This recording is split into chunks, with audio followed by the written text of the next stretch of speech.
இப்போ குறிப்பாக வந்து பார்த்தோம் அப்படின்னா நம்ம இஸ்லாத்தில் ஒரு 5 கடமைகள் இருக்குது. களிமா, தொழுகை, நோன்பு, ஜக்காத்து, ஹஜ்ஜு. இது அப்படியே ரிவர்ஸாக பாருங்களேன். குறிப்பாக வந்து பார்த்தா ஃபஸ்ட் எடுத்த உடனே ரிவர்ஸ் மீன்ஸ் ஃபஸ்ட்டு நம்ம மக்காங்கிறத ஒரு பக்தி மார்க்கத்தோட தர்காவுக்கு போகிறதா இருக்கட்டும், மஸ்ஜிதாக இருக்கட்டும், அப்படி பார்க்குறோம். அங்கே வந்து பார்த்திங்கன்னா என்கிட்ட எதுவுமே இல்லை, எல்லாத்தையுமே நான் இழந்துட்டு நான் ஒரு தனிநபருங்கிற ஒரு ஏன்னா ஏஜ்டாகி கடைசி கடமையாக அதை வச்சிடலாங்க. அப்போ நீங்கள் ஸ்டார்டிங் போகும்போது என்கிட்ட எதுவுமே இல்லை, எல்லாமே இறை தான் அப்படிங்கிற ஒரு சிந்தனையில் அங்கே போகிறீங்க.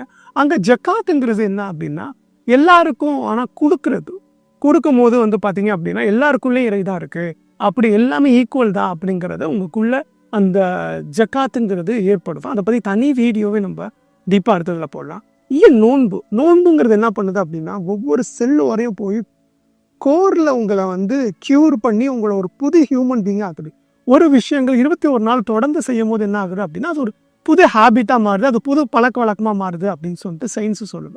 அதுபடி வந்து பார்த்தோம் அப்படின்னா ஒரு மாதம் நம்ம ஹேபிட்டாக ஒரு புது ஹியூமன் பீயிங்காக மாறும் போது என்ன ஆகுது, அதோட ரிஃப்ளாக்ஷன் ஒரு வருஷத்துக்கு வந்து நம்ம அப்படியே இருக்கும்.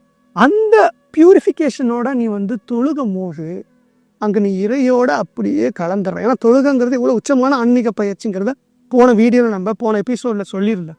அப்போ நெகட்டிவிட்டிஸ் எல்லாத்தையும் தள்ளிட்டு ஒவ்வொரு செல்லு வரையும் நீ பாசிட்டிவிட்டியோட சிந்தனையை போட்டுட்டு அங்கே நீ கலந்து நாங்கிறத அழித்து நீ தொழுகும் போது லா இலாஹா இல்லல்லாங்கிற களிமால நீ கரைஞ்சு போய் அங்கே இறை மட்டும் தான் இருக்குதுங்கிறது தான் இந்த சரியத்தோட ஃபண்டமெண்டல். அப்போது